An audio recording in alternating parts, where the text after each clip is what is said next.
여러분 안녕하세요. 찾아가는 새벽기도 시카고 예수사랑교회 조선영 목사입니다. 오늘도 변함없는 주님의 은혜와 평강이 저와 여러분의 삶의 종일 풍성하기를 기도합니다.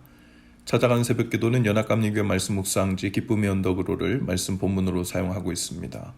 오늘 말씀은 신명기 1장 26절에서 32절까지 말씀입니다. 제가 읽어드리지요.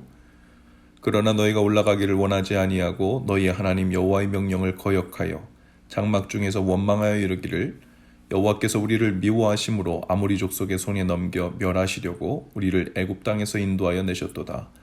우리가 어디로 가랴? 우리의 형제들이 우리를 낙심하게 하여 말하기를 그 백성은 우리보다 장대하며 그 성읍들은 크고 성곽은 하늘에 닿았으며 우리가 또 거기서 아낙 자손을 보았노라 하는도다 하기로 내가 너희에게 말하기를 그들을 무서워하지 말라 두려워하지 말라. 너희보다 먼저 가시는 너희 하나님 여호와께서 애굽에서 너희를 위하여 너희 목전에서 모든 일을 행하신 것 같이 이제도 너희를 위하여 싸우실 것이며 광야에서도 너희가 당하였거니와 사람이 자기 아들을 안는 것 같이 너희 하나님 여호와께서 너희가 걸어온 길에서 너희를 안으사 이곳까지 이르게 하셨느니라 하나 이 일에 너희가 너희 하나님 여호와를 믿지 아니하였도다. 아멘. 오늘부터 신명기 말씀을 나눕니다. 신명기는 이스라엘 백성들을 향한 모세의 설교이고 성경에서 가장 긴 설교문이죠. 모세는 모압 평야에서 온 이스라엘 자손 앞에서 이 설교를 마친 후 가나안에 들어가지 못하고 산에 올라가 생을 마치게 되죠.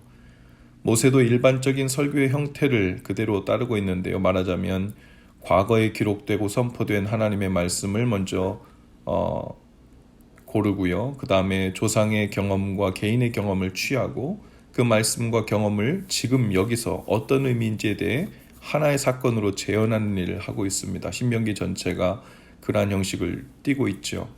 그래서 신명기 설교문 전체에는 오늘이라는 단어와 지금이라는 말이 계속해서 반복되고 있어요. 결국 신명기의 중간중간 이야기의 마무리는 그러므로 오늘 지금 이렇게 살아라, 이렇게 응답하라, 지금 당장 이런 형식이 되죠. 모세는 약 38년 전에 있었던 기억하기도 싫은 사건을 회상해서 백성들에게 들려줍니다.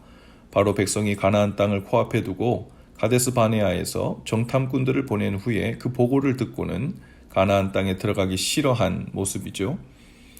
더 이상 발을 떼기 힘들다며 하나님을 향하여 원망과 불평을 하던 때입니다. 그 일로 백성들은 하나님의 징계를 받아 다시 광야로 길을 돌아 들어가게 되었죠. 그리고 38년 정도의 광야길을 다시 돌고 돌아 가나안 땅 초입에 오늘 다시 서게 된 겁니다.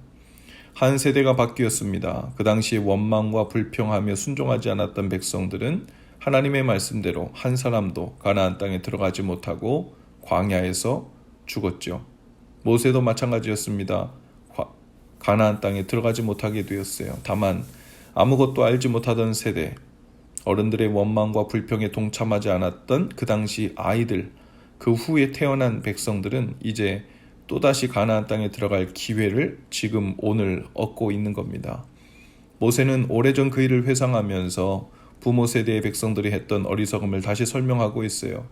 그들은 분명 정탐꾼을 보내자는 이유가 어느 길로 가나안 땅에 들어가면 좋을지, 또 그들이 차지하게 될 성읍은 어떤 곳인지를 미리 보고자 함이었습니다. 그러나 정탐꾼들의 보고를 받은 백성들은 마음이 바뀌었죠.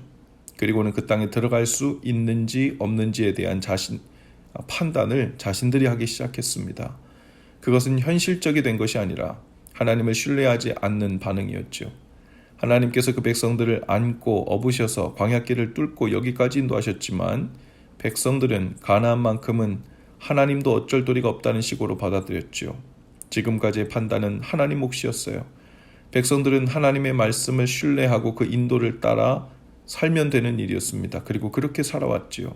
그러나 어느 순간 백성들은 하나님의 약속보다, 하나님의 판단보다, 하나님의 뜻보다 자신들의 눈에 보이는 상황과 환경을 보았습니다.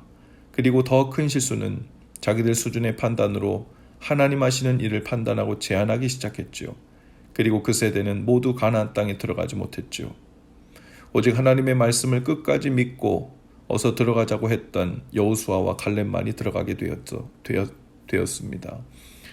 오늘 우리도 모르는 사이 이스라엘 백성들과 같은 중대한 잘못을 저지르며 살 수 있죠. 바로 환경을 보고 돌아가는 상황을 보면서 하나님이 인도하시는 손길을 외면하고 우리 스스로 판단하는 일입니다. 그리고 여기까지 인도하신 하나님의 손길을 무시하고 내가 판단한 길로 들어서거나 그 자리에 꼼짝 않고 멈춰 서서 있는 일이죠. 그리고는 아주 합리적이고 현실적인 판단을 하는 사리 판단이 분명한 똑똑한 크리스천인 줄로 착각하며 살게 되죠. 38년 전 부모 세대의 백성들이 마치 그러했을 것입니다. 그들의 가장 큰 잘못은 믿음과 순종으로 반응해야 할 일에 대하여 말씀을 쏙 빼놓고 눈에 보이는 상황만을 근거로 하여 자신들이 판단하며 걸음을 옮긴 일이죠. 얼마나 상황이 좋지 않은가, 이 길은 갈만한가 그렇지 않은가, 가능성은 얼마나 되는가, 믿음으로 사는 자는 이런 질문을 하며 살지 않습니다. 이 길은 하나님이 인도하시고 계신 길인가? 하나님께서 기뻐하시는 뜻은 무엇인가? 이러한 질문을 하며 사는 사람들이죠. 그리고 그것이 분명하다면 믿음과 순종으로 길 가는 자들이 믿음으로 사는 자들입니다. 그 옛날 부모 세대의 잘못된 판단으로 광야길을 40년 가까이 돌아온 백성들이 모세의 말을 듣고 이번에는 순종하여 가나안 땅에 들어갑니다. 이 이야기를 오늘 우리가 듣고 있는 오늘 지금 저희들은 우리에게 명하신 하나님의 뜻과 말씀에 대하여 어떻게 반응해야 할지를 기억하고 지혜로 반응할 수 있기를 바랍니다. 오늘 우리를 인도하시는 주님의 길은 어디입니까? 오늘 우리를 통해 걷게 하실 삶의 루트는 어디고 저희로 무엇하기를 기뻐하십니까? 이런 질문이 오늘 우리에게 있게 되기를 바랍니다. 그리고 그 믿음으로 순종의 길에 들어설 때 견고한 우리 삶의 여리고도 무너지고 요단강도 갈라주시는 하나님의 구체적인 역사를 보게 될 것입니다. 오늘도 믿음으로 그 앞에 반응하며 나가시는 저와 여러분들 다 되실 수 있기를 주님의 이름으로 축복합니다. 기도합시다. 주님, 오늘 저희를 인도하신 그 길로 믿음과 순종으로 반응하여 들어가길 원합니다. 주님께서 이미 허락하신 그 길 위에서 우리의 판단이 앞서지 않게 하시고 주님의 뜻이 무엇인지 어디에 있는지만 분명히 보여주셔서 담대함으로 주님 인도하심을 따라 걷는 믿음의 길, 믿음의 날이 되도록 인도해 주옵소서. 예수님 이름으로 기도합니다. 아멘. 여러분, 오늘도 예수 사랑으로 화이팅입니다. 내일 아침에 다시 찾아뵙지요.